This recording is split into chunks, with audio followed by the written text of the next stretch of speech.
Vancouver Hockey Show back once again. Andrew Wadden with the healthy scratches. Nic Hauka Jacob Fraser. Guys, this is going to be a bit of a Four Nations recap pod as we sort of unpack that, and then we'll look ahead at the Canucks and what's coming up for them with the 5-game road trip that they're about to embark on as they're down in Vegas now, getting ready to play the Golden Knights tomorrow. But gentlemen, I'm sorry. Anybody that thought that tournament was going to be shit was completely false. What an incredible week and a half, 2 weeks of hockey that was, boys. Both those games against the United States, just chef's kiss, both of them. And of course, getting the result that we wanted as Canadians in the championship game. But Nick, I'll start with you. Just your overall thoughts on what you saw from the tournament, perhaps what you saw out of Canucks players, because I don't think it was all that good. But man, what a tournament for us as Canadians, at least, to be able to celebrate it in the end. Yeah, I think hockey fans have been waiting to see that for such a long time, right? And to finally have a tournament like this come to fruition, and just the quality of play was just unbelievable. I was pretty young in 2010. I was still a teenager, and I watched every game. And as a hockey player, you obviously know what's going on. But this time around, as a full-grown adult, just being able to kind of appreciate how high the level of play was, especially in the Canada-US games, on both sides even. Clearly, I wanted Canada to win. I did not want the States to win at all, especially with everything going on. But just those were probably two of the tightest hockey games I've seen in forever. There's no space on the ice at all for either team. The only time there was any odd man rushes or something were really weird bounces, or that just didn't happen very often.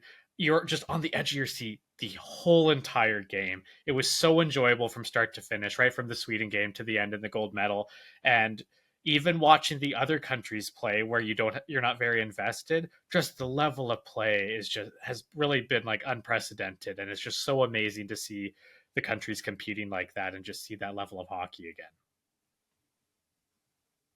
Yeah, I was so excited to see Connor McDavid, Nathan MacKinnon, and Sidney Crosby on the ice together. And I mean, they delivered right off the bat. I think it was 10 seconds into that power play in that first game against Sweden. They buried that goal. It was awesome to see. And just what a warrior Sidney Crosby is. I mean, I think someone reported, I can't remember who it was, but reported that he's a game time decision for Pittsburgh's next game.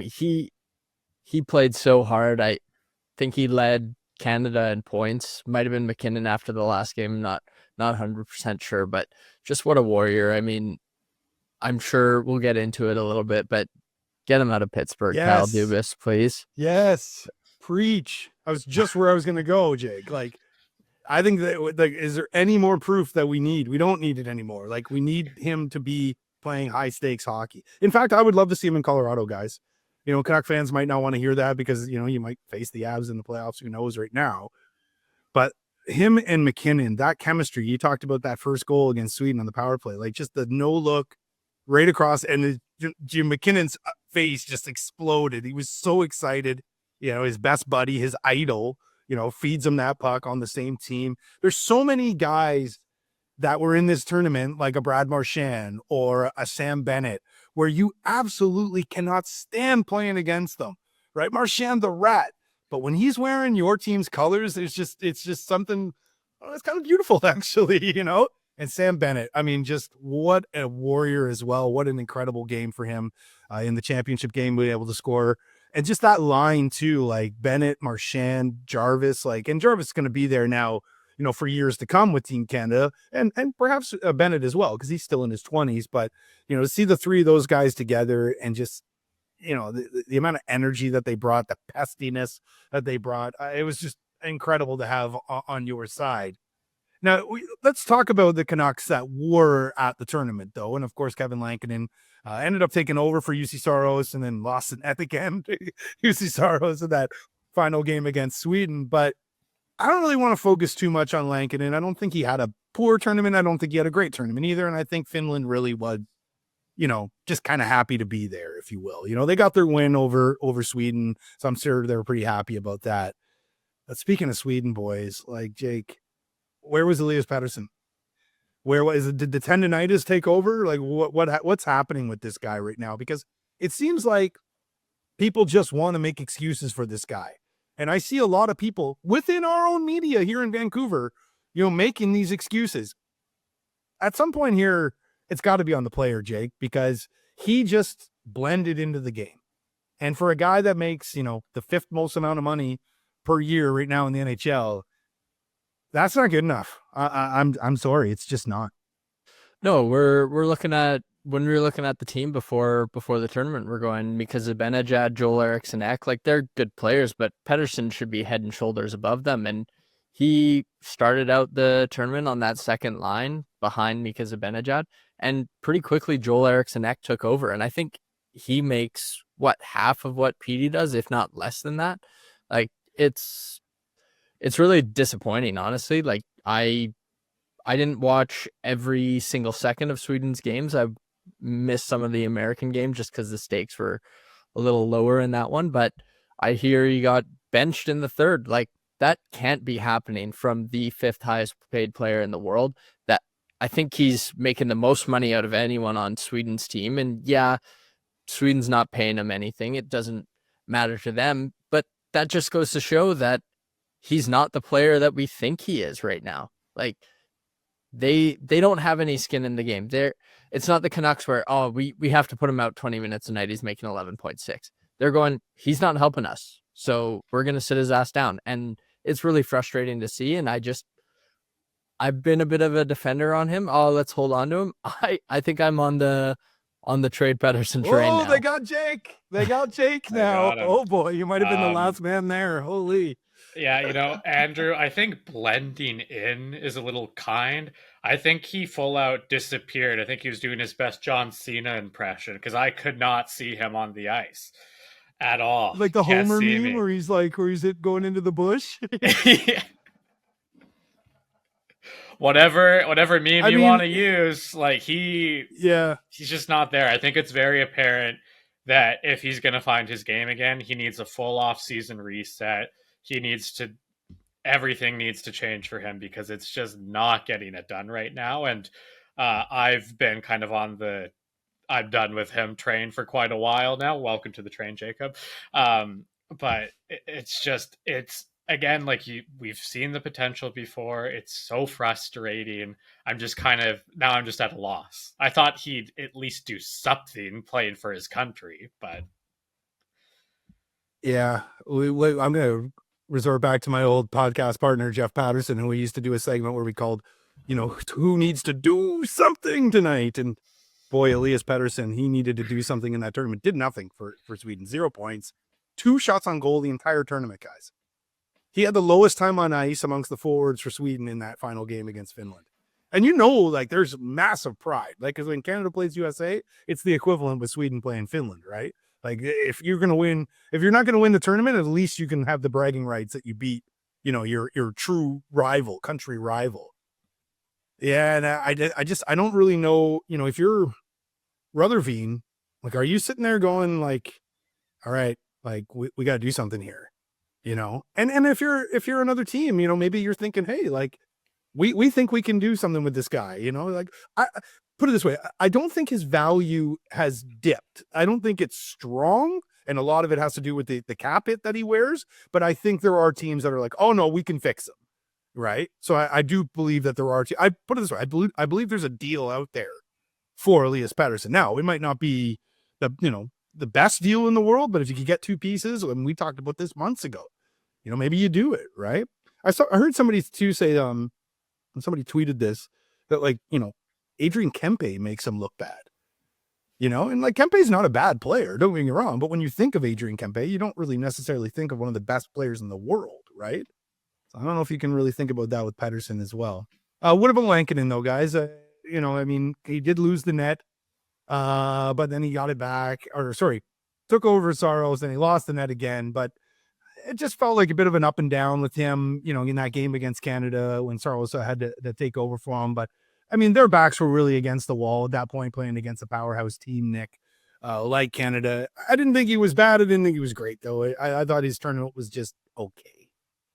Yeah, I think that's a fair statement. He, like, Finland's defensive core was pretty atrocious for that quality of tournament, right? If that's an NHL D core, you're looking pretty good.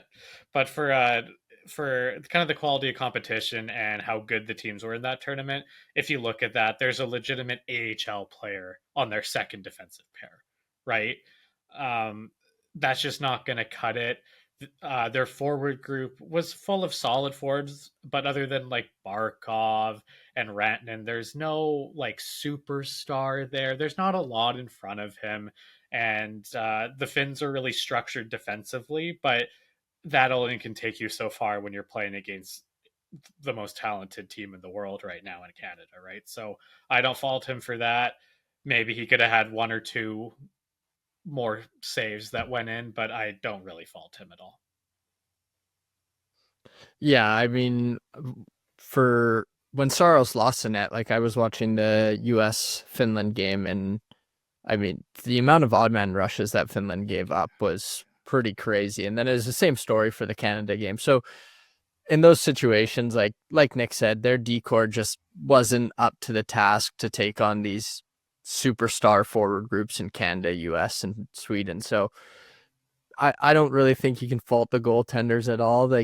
Like you said, they didn't do anything special. It wasn't Artur Shilov's back in the World Championship when he won MVP, but they did their job. They got in front of the pucks that they should have, and you can't fault them for that at the end of the day. Yeah. We'll get to Lankinen's extension that he signed today as we record this on Friday, February 21st. But we'll get to that in just a moment here. I want to just finish unpacking the Four Nations because the Canada-USA games were just unbelievable.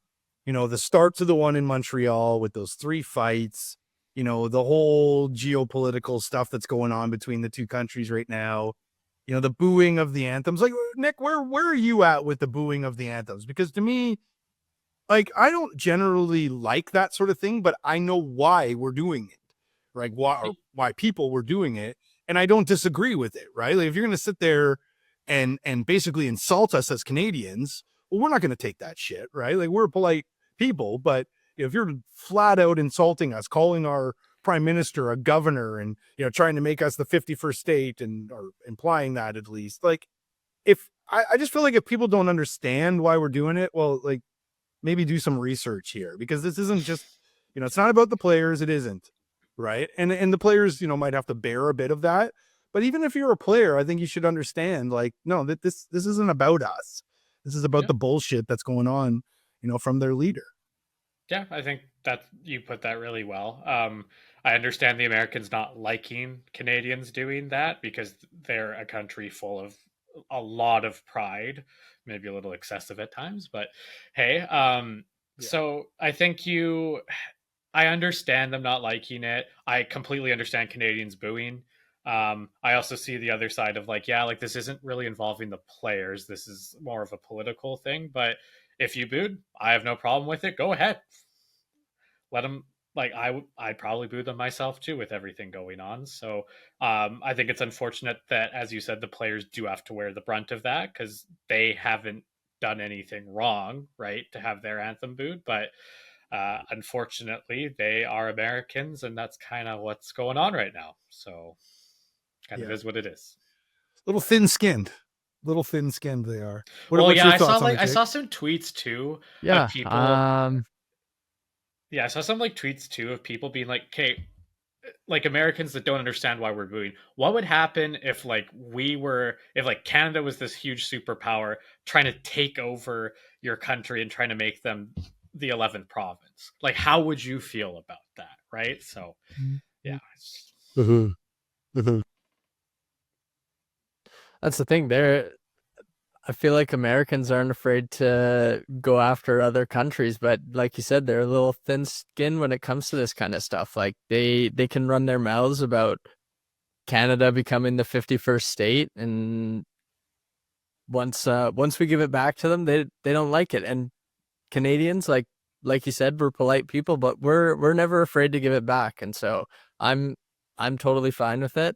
If they want to keep talking like that, then we're gonna have a grudge against the United States. And like you said, it's unfortunate that kind of overshadows some of the tournament, but at the same time, I feel like it brought another level to the round robin game, but even more to the final game. I mean, it brought another level of pride and patriotism for myself. Even like I felt just unreal being a Canadian and watching Connor McDavid snipe it top shelf to win it in overtime. It was even better than 2010 for me, I'd say, honestly, just because of everything going on. Yeah, I think I would agree with you on that one. Just the the amount of passion that we as a country sort of united under.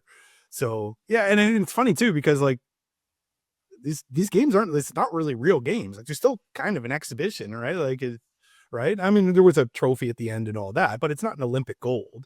And we're never going to see another Four Nations anyway. Like they're going to go to the World Cup format, which, by the way, guys, I think is just absolutely unreal. Like we need more international hockey, right? And it's funny too because, and I'm sure you guys can probably relate as well. Like I'm not too sure about your significant others, but whether they're into hockey or whatnot. But it seemed like people that weren't necessarily, quote unquote hockey fans were fully invested into this. I remember watching the game with my girl, and she's like, "Hey, this is a different hockey. Like, yeah, this is like hockey at its highest level. It doesn't get any higher than this, right? The speed of the game is just unbelievable, And like you look at the shots on goal, they might not necessarily have been like high. Like it wasn't like 40 shot games or anything like that. Maybe 25, 22, something like that. But those are like quality chances, right? Like look at the chances that Matthews had in just that overtime, right? And then of course. Although, I mean, when you watch the goal, though, and because speaking of Austin Matthews, like, he might have lost his man there. Like, because how was Connor McDavid so open in the slot? Great feed from Mitch Marner. I thought Mitch Marner had a good tournament as well, just with that overtime goal and then just the 2 goals that he set up in the championship game as well.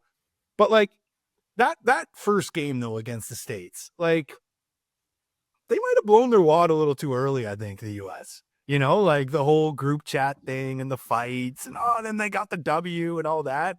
It's kind of like, I don't want to say they woke a sleeping giant because I think Canada was up for that first fight at least, or up for that first game.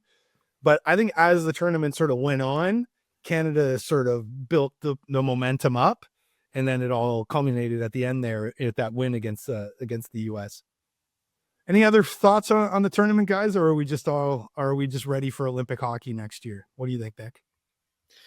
Yeah, I think I really liked John Cooper's interview after the game, talking about how like that game meant more than just what it was, right? Like that win was for every Canadian, right? With everything going on. I thought that was really cool. What was really interesting, who was probably the most likable player in the whole tournament was Brad Marchand. Like he was, I saw like some clips of him in the locker room interacting with like Mitch Marner, who he had like has that famous mic'd up clip of like saying he's going to kill him. And just like being such a bro with him, just one of the guys being really positive. He was the only Canadian like smiling going into the rink. And you can tell like he's kind of on his last legs right now, but still playing at a really high level. And just like he looked like he was just enjoying and taking in every moment. So that was really interesting to see. And as a Vancouver Canucks fan, I'm not particularly fond of him usually, but I found myself really cheering for him, which was interesting. So that was one very, very odd thing that happened for me personally during the tournament. Yeah, and I just wanted to give a shout out to Thomas Harley as well. I think the guy got half a practice in, and he showed up. Like he was good. He was really good. Yeah. I think with the Olympic format, there's more roster spots. I think he might have earned himself a spot with his play in the 2 games. Do you guys think that Alex Pietrangelo is perhaps going like, shit, man, I should have went? You know what I mean? Like, because like Petro it's not like he's gonna he'll probably play 20, 26, 25 minutes, whatever it is tomorrow against the Canucks. Like he took the time for maintenance and whatnot, but I feel like he probably took the time because he's like, I've been there, I've done this before. I might wonder if maybe he's kicking himself now. Before we get off this though, 2 things. First of all, I want to know, and I'll start with you. Jake. who it was Thomas Harley the guy you think that impressed you? Like, who stood out to you? Like, who did you go, wow, like and it could be from anybody. It doesn't have to be from Canada. Like, who did you think in that tournament? You're like, wow, man, that guy had a great tournament. I from Canada, I would say Hagel. I mean, I obviously know he's a good player, has won Stanley Cups, but just I was a little bit questioning the decision, thought maybe a little bit of John Cooper bias. He's a Lightning guy, but he completely proved that wrong. He deserved to be there. He played a big part, killing penalties. Him and Cirelli both killed penalties so well together, and just what he was able to do on the forecheck. But Dylan Larkin for me, Yeah. like he was unbelievable all tournament long. And I mean, we talk about guys needing to, like, guys missing out on the playoffs that we'd love to see, Brady Tkachuk being one of those guys. I feel like now that we've seen Dylan Larkin play in a big game like that and the way he was able to perform, I want to see what he can do in a playoff series. Yeah, for me, Who you got, like Nick? Sam Bennett really stood out for me all tournament long. Just the grit he brought on in the bottom six for Canada, just the little things he does on the forecheck to create space for others. He's so valuable, and he was so needed on that team. Because I would actually say against the Americans, I think we actually got out physicaled a little bit. Obviously, Canada doesn't play with any. Yeah, Canada doesn't play with any fear, and they took their hits to make their plays, right? But that was the first time I think I've ever watched a Canada game and gone, "Oh wow!" Like they're hitting us a lot more than we're hitting the other team, which is quite rare for Canadian hockey. So he was really big for that team. The other guy, as the tournament went on, Doughty really kind of stuck out to me. He started the tournament and like he's only played 10 games coming into this, right? So he was a little rusty and he didn't look great. He was so good yesterday. I know they're talking about him on the broadcast a little bit, like just the poise and the patience to slow the game down when Canada kind of got back on their heels a little bit, bringing hockey back to kind of like 2012-ish, just really slow, methodical, good breakout passes, not just forcing it up the strong wall. So Canada, all they could do was chip it in and change or chase, right? I thought I really liked his game as the tournament went on. He was kind of, again, more of a little things guy, but he really stuck out to me in the last couple of games. Yeah, for me, I think outside of Canada, I think Jacob Slavin had himself a really good tournament. Yeah. Just to, again, you want to talk about calming presence. He was that guy for the USA. I think for Canada, though, and I'm going to go back to the goalie union for this one that I'm a part of. But hey, man, they stuck with Binnington, and I even tweeted after what was it the Sweden game? Maybe it was after the Sweden game, I tweeted, it's got to be Hill, right? Like they got to go to Hill now. And John Cooper just stuck it out. He heard all the critics and said, screw this. Like, and one of the things I really liked about the tournament as well, because there was a lot of really good content that came out of the tournament. Like you talked about that Marchand stuff, like in the dressing room. I know the clip you're talking about where he was like, Mitchie. And then he was like chirping, not chirping, but like talking to Sid, 87, blah, blah, blah. They're Nova Scotia guys. I'm sure they train in the summer together. But yeah, just sort of seeing that side of things from Marchand was kind of, a good side to see. But I also liked it from Binnington too. Like I've seen some really cool content that came out of him. I like his demeanor. Like, he's kind of, he's just not a dick, like, but he's just kind of just one level, right? He's very confident. If somebody asked him if he's nervous, he's like, do I look nervous? Just deadpanned it. So I really like that from Jordan Binnington. I do wonder though, guys, and of course this is a Vancouver Canucks show, would it have been different if Quinn Hughes was there? Like Werenski did a very good job of being Quinn Hughes kind of for the United States. I do wonder if things might have changed though, in perhaps in their favor. If Quinny was out there, but we'll never know. We'll know next year though. But by the way, too, though, I didn't think Jack had a very good tournament. He kind of seemed, again, like sort of just blended into I don't, thought he was going to be a little bit better. Before we get off it, last part here. Where does that rank for you guys? Because you guys are younger than me. So I've got my list. I'll give it at the end. But Jake, start with you. Where does this rank? Give me your top 3 for Canadian games all time. Ooh, I think, I mean, I feel like I'm aging myself here, but I think I gotta rank that at number 1. 2010. I don't remember much of the game. I don't remember where I was very well, but pretty sure I was at home watching that one, and that would have to be number 2. I mean, just I think the Sid overtime goal would be number 1, but the game itself would be number 2. And then, man, number 3. You can go to the juniors if you want. Yeah, that's kind of where I'm thinking. Yeah, because you didn't have a whole lot. Because like since you've been alive, like there's only been so many Olympic games, right? Yeah. So, yeah. Actually, I might go World Cup of Hockey Ah, 2016. Yeah. nice. Number 1, 2010 is still number 1 for me. I'm a little like Jake. I'm like 3 years older than you, so I was a little more like aware with what was going on, and just having the Olympics here, seeing that atmosphere. I actually went to like a women's game when Canada won 18-0 against Slovakia. That is not in my top 5. Yeah, that was painful. You sit through that whole thing. Oh yeah, and you know what? Slovakia didn't pull their goalie. She was in for all 18. So, anyway, yeah. So 2010 Crosby, that's number 1 for me. Just I don't think anything will ever reach that for me personally. I've always been a huge Crosby fan. He's like I watched him play in the Memorial Cup on Sportsnet back in the day, and he's been my favorite player ever since. So. That's number 1 for me. I'd say number 2 would be yesterday. That was such a great game. What a moment for McDavid. Number 3 for me would be 2009 World Juniors, Jordan Eberle scoring that goal against Russia. That's my number 3. I've always been a huge World Junior guy, and I watched that whole game. And I remember being like, because I was like 10 or something, and I was like, oh, it's over. They've lost. And I was just kind of in shock because I just started watching the World Juniors in 2005, and Canada never lost before. I think they lost one round robin game to Sweden in like 07, 08. And other than that, they had won every game. They won the gold. For me personally, I'd never seen them lose. And I was like, wow, I can't believe we're losing. And when Eberle scored that goal, like my whole house erupted. Me and my parents were watching. And then obviously the shootout with Tavares and Eberle scoring and Canada winning. That's number 3 for me, and like firmly in that spot.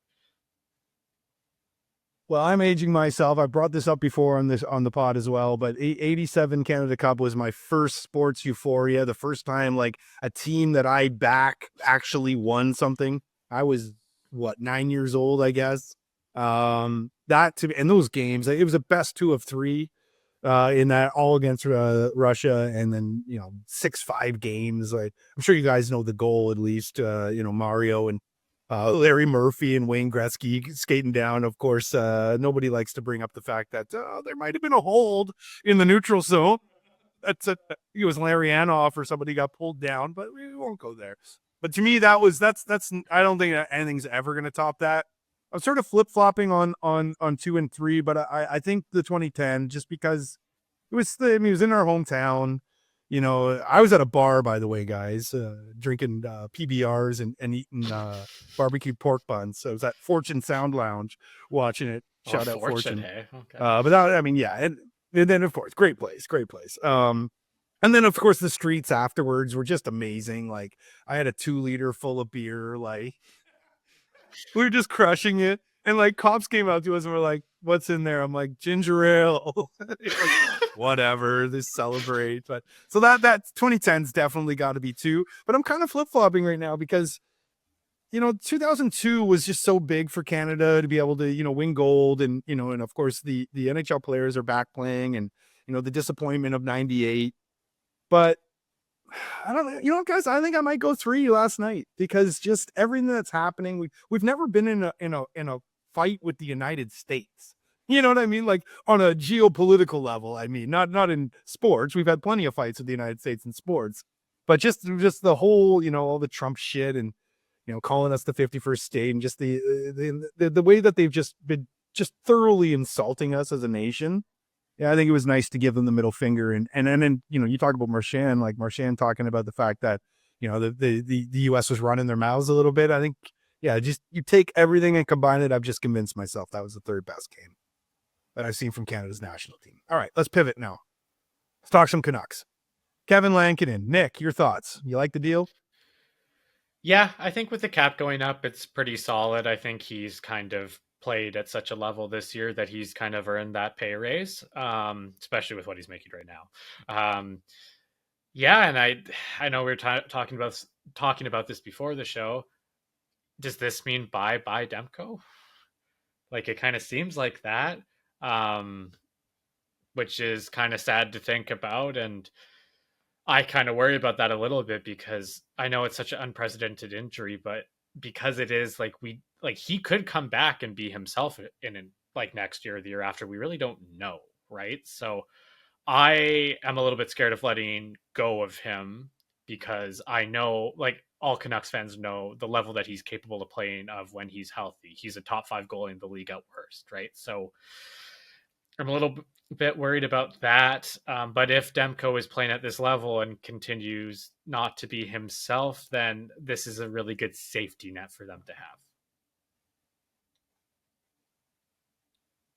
Yeah, I mean, I had in my mind 4x4, so I'm trying not to get too hung up on that. It's not much more. It's an extra year, $500K, but it makes me a little bit nervous just because this is Lankinen's first real season of playing a lot of playing starter amount of games, right? So it makes me a little bit nervous, but yeah, I think he's definitely, like Nick said, he's earned this pay raise. So it's not completely unexpected. I did expect him honestly to go to free agency and just shop himself around there, but I do think he's capable of being a solid starting goaltender. I don't see him being the same level that Demko can be. As Nick said, we all know how good of a goaltender Thatcher Demko can be, but you know, if you're concerned about whether or not he can be healthy for the rest of his career, then yeah, it's a good deal. And I do wonder if maybe we see Demko on another team soon. Well, that's the thing, right? I think this signing is telling us that the Canucks know that there's not a future for Demko here. You know, I think that's telling us that they know that injury is, because, like, let's face it, this injury is not common, right? Like, no other goaltender has suffered from this, and I've brought up this example a couple times, but I'm worried that he's Corey Schneider 2.0. You know, and not getting Schneider had a different injury, but still, like, he was an elite goaltender that just, you know, lost his game because of the fact that the injury deteriorated his game. So I am very curious on what the future is for Thatcher Demko. Thatcher Demko is not going to sign his next contract for the deal that he's getting now, which is $5 million flat, right? And not only that, you know, even if he did sign for $5 million, are you going to look at $9.5 million tied up in goaltending? And that's not uncommon around the NHL. I mean, we were talking about the Florida Panthers before we lit up the mics here. They're paying $14.5 million right now for 2 goaltenders, right? So it's not unheard of, but I do wonder if that sort of signifies to us that, yeah, it's now Kevin Lankinen's sort of net, and that, you know, they're going to perhaps move on from Thatcher Demko, which is going to be a tough thing to do trade-wise. At least I don't think they're going to be able to do it right now. They're going to have Demko prove that he can still play. But you're right about Lankinen, though, in terms of the workload. It is a little bit, I don't know if you want to be wary about it, but, you know, he's, 34 games now this year. 37's the most he's ever played. And that was his essentially rookie year in 21-22 with the Blackhawks. You talked about free agency, Nick, and I'm actually not surprised that Lankinen didn't test free agency. I think, for one thing, at least, you know, I know Todd Diamond, his agent, was on with our friends Donnie and Dolly today, and I know Dolly's really close with Todd as well. And Dolly was tweeting that, you know, Kevin Lankinen, he loves Vancouver. You know, he's worked hard to get to where he is. And so I think it was one of those things where, you know, the number just seemed right. I don't think you're probably going to get much more on the market. You know, maybe you get $5 million, but maybe it's over 3 years, right? So essentially he's making, I think that the number was right, I guess you could say, for him to sign with Vancouver. But you're right, though, guys. Like, you know, what is the future now for Thatcher Demko? You know, and hopefully he can get over this injury. But you think about a guy that, you know, walked on water in Vancouver, now perhaps might be on his way out the door. We'll have to see. But congratulations though to Kevin Lankinen, and hopefully he can continue to do what he's been doing because he's been good for the Canucks this year. Brock Besser though, probably looking around the room right now going, well, yeah, because we didn't even mention Drew O'Connor. Drew O'Connor got an extension as well while we were in the Four Nations break here, and I thought that was a great contract too, guys. I'm sure you guys agree with me. But if you're Brock Besser, Marcus Pettersson just came in here. Drew O'Connor just came in here. Kevin Lankinen joined at the start of the year. They all got extensions. And I tweeted this, or what's a blue sky when you put out a blue sky? I blue skied this. The gif of Fresh Prince of Bel-Air looking around in that final episode, in the mansion, like by himself. And that's Brock Besser right now, Nick, just looking around going, hey, like, where's my extension? I don't think it's coming though. No, I just don't think there's a plausible way they re-sign him if he is asking for what he's projected to make, right? Like, Drew O'Connor's in the building for 3 weeks and gets extended. Lankinen has just got brought in the offseason. He's extended. Marcus Pettersson, same thing, like there for a week, gets extended. And Brock, who's been on the team since 2017, no, we're not even close right now. So I don't think there's a world where he gets extended by the Canucks. I think you have to move him by the deadline, because as much as I don't think the Canucks should hold on to him. You can't lose him for nothing, right? Like, he is a very valuable commodity in his ability to score goals. That's always going to be valued in hockey. You got to score more goals than the other team. So he carries value. You got to move him. I'm not a big rental guy. Like, you can't lose a guy like that for nothing. You got to move him before the deadline, and you got to get something for him, because losing a guy like that for nothing is just not good business. And I really don't think that the Rutherford regime will do that. That's just not them. I'll throw something out here. Might be a little crazy. Woo, but I love crazy. You talk about moving him at the deadline. I saw a tweet today. Rantanen could be available on the market. Besser with an extension and Thatcher Demko over to Carolina for Mikko Rantanen and Kachekov. Is That's that the goalie, right? That's the yeah. Okay, but it would have to come with an extension for Rantanen. But why would Rantanen want to do that? Like, Rantanen's agents, they are going to be the belle of the ball this offseason in free agency. For sure. He is going to hit a massive home run, probably more than he's actually worth. But I think in those first few years, you're definitely going to be liking it. I don't know if you'll love the back end of it, but Rantanen is he's top 20 player in the league, right? I've seen people saying that perhaps Carolina does the flip flop with him, but at the same time too, that's risky business. No, you gave up Natchez, who's a good player. Yeah. I don't think Besser is a Carolina player either, just the way they play. They're, I think, the only team in the NHL that plays true man-to-man defense, right? Which requires great skating. And Brock Besser's not really capable of playing that, right? So I don't know if that's a fit. Maybe if you did Demko and Pettersson, maybe. I don't see Carolina doing that. I don't see Carolina doing that. I love all this talk. I love all this. Yeah, let's do it. I see what you're saying though, Jake. I see what you're saying. I don't think that's a fit for them. I don't think that's he's not a Carolina player to me. They like their defensive guys. I just don't think that's a fit for them. That's fair. I just think they took Gensel on as a rental last year. They need some goal scoring, and I think they could use some goaltending. And I don't know if you need to get an extension with Rantanen. We were talking earlier too, we were talking about Besser being a rental for the rest of this season. Rantanen can be that, and all you're giving up is your rental for this season and Thatcher Demko, and you're bringing in a young goaltender. You're getting off a lot of cap, and then you have a ton of cap space heading into free agency next year. That's interesting. I don't.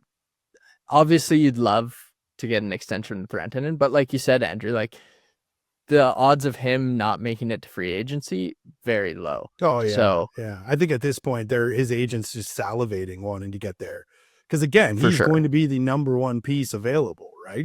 Like guys like Rantanen don't necessarily hit the market usually, right? Yeah, he's probably looking at 13 to 14 million Oh, dollars. yeah, I don't think anything starts with the 13. I think it all starts with the 14, especially the way the cap's going, right? So yeah, it's interesting too. I did see our friend Satyar Shah suggesting, maybe the Canucks might just use Brock as their own rental, right? And then, see what happens there. I'm with you though, Nick. I think you got to make a move. Like, cause they need future pieces. Like, right. Like this team we're seeing the core now get taken apart. They're kind of on this different path. I don't want to say they're sort of veered out of, they're not going into a rebuild. We know that, but they are on a different path now. And I feel like if you got to bring in some pieces to be able to help now.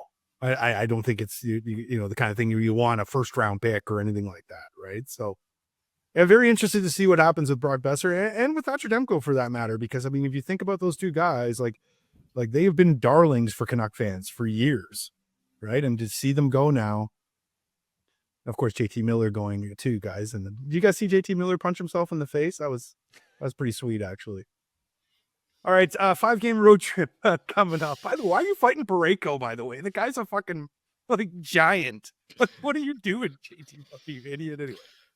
A 5-game road trip starts tomorrow. A back-to-back. Canucks are just diving right back into it. And I know they only had a couple of guys that were out in the tournament and they didn't have to play on Thursday night as well. But, back-to-back, you got Vegas, you got Utah, Saturday, Sunday. But guys, 4 of the 5 games that they're on this roadie are all against Pacific Division opponents. Now, one of them's the Ducks, and, the Ducks are kind of the free space on the bingo card. But at the same time, too, the Canucks cannot take anybody, Jake, lightly, because they need these points right now. And when you're playing teams like even Utah, who might not be, necessarily be in the division, but, are chasing you right now in terms of trying to get that final wild card spot. Yeah, and Utah's a good team too. Like they've got some good young players that can fill the net. So you got to be careful on this road trip. I'd say out of the 5 games at this point in the year, like they were on a bit of a hot streak heading into the break. You gotta come out with at least 6 points, I'd say, to keep that going and just to remain in the playoff spot. Agreed. And hey, here's the big thing. I believe Utah, I know Utah's the worst home team in the whole league. Are we number 2 right now? But Utah... Ooh, I mean, I've got them... Yeah. Utah is the worst home team in the league. I know that for a fact. They're atrocious in their own building. The Canucks lost to Utah in Utah. I think they're one of the very few teams to do so. So you can't do that twice. That's got to be a win. I wonder with Vegas, Shea Theodore's hurt, right? So he's out of the lineup. I wonder what Mark Stone's situation is right now. Like he's probably pretty tired from playing in the tournament. So I wonder if you can maybe catch them not being the freshest. You had 2 guys in the tournament as the Canucks, and Pettersson's going to have to ice up his knee, obviously, like he was in the dressing room, but he didn't have to play in the finals. So I wonder if he's a little more fresh than Mark Stone. Lankinen's had a couple days off. I wonder if you can catch them being a little bit tired, maybe. Yeah, that pesky tendonitis, it'll get you. You're right. You're absolutely right about them being the worst home team. Them and San Jose have the least amount of wins at home at 9 apiece. The Canucks are 11, 10, and 7, but that road record's decent though. If they could just take that road record and have that as their home record, the Canucks would be clear right now. But obviously they have their struggles at Rogers Arena.